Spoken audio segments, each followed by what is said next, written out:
My Uncle Martin's Big Heart by Angela Faris Watkins. Illustrated by Eric Velasquez. Have you heard of the man who spoke out?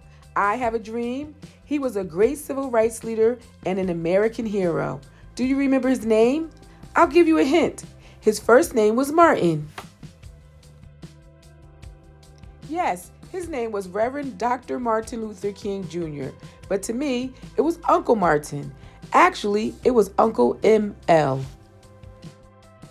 ML was our family's nickname for him. The M stood for Martin, and the L stood for Luther. My brother, Isaac, my cousins, Alvida, Alfred, Derek, Darlene, and Vernon, and I all called him Uncle ML. I liked the sound of his nickname. It was fun to say. Most people did not know that Martin Luther King Jr. had a family nickname, so usually when we went out in public, we called him Uncle Martin. People did not see Uncle ML the way I saw him. What the world remembers about Martin Luther King Jr. is that he was a man who changed things. They remember that he worked hard to change laws in America so that all people had equal rights. They remember that he marched and protested and that he made hundreds of speeches and wrote several books. What they saw was a man who inspired thousands of people to join him in helping to change America. But I saw something different. There was something very special about Uncle ML. I remember that my uncle loved to spend time with his family and send telegrams while he was away. He loved to laugh and make others laugh. He loved to work. He loved God and all people. And something else, he spoke with a great big voice. Uncle ML worked very long and hard protesting, writing, and speaking. But he spent as much of his time as he could with his wife, my Aunt Coretta, and their 4 children, my cousins, Yolanda, Martin III, Dexter, and Bernice. He loved them all very dearly. It was rather amazing that Uncle ML still found time to spend with the rest of us. Uncle ML often came to our house for a visit. One time when he came over, I told him how my mother had scolded me. I imitated her voice and pointed my finger as I told Uncle ML what she said. "You broke my pocketbook." Although I wasn't trying to make him smile, Uncle ML's smile made me forget how scared I was that I broke my mother's purse.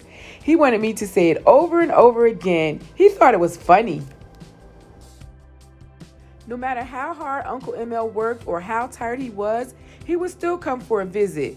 Once he was so tired he fell asleep on our living room couch with his shoes on. Can you imagine? My mother said we should never lie on the living room couch and certainly not with our shoes on. How could this be? Uncle ML had on his white shirt, his tie, his gold watch, and his black shoes. I guess my mother knew how tired Uncle ML was from all the good work he was doing, and she didn't want to bother him. Uncle ML stayed in touch with us even while he was out of town. The day after I was born, Uncle ML sent a telegram to my mother, his sister Christine, congratulating her on my birth. Uncle ML sent it all the way from California to Atlanta, Georgia, where I was born. He was in California working, but still he took the time to welcome me into this world. The telegram said, "Congratulations to my dear sister on the arrival of my new beautiful niece. May the struggle for human dignity, which now engulfs our nation, pave the way for a brighter tomorrow and a glorious future for Angela Christine. Love, ML." It sounded almost like a prayer. Uncle ML was a preacher, and a good one too.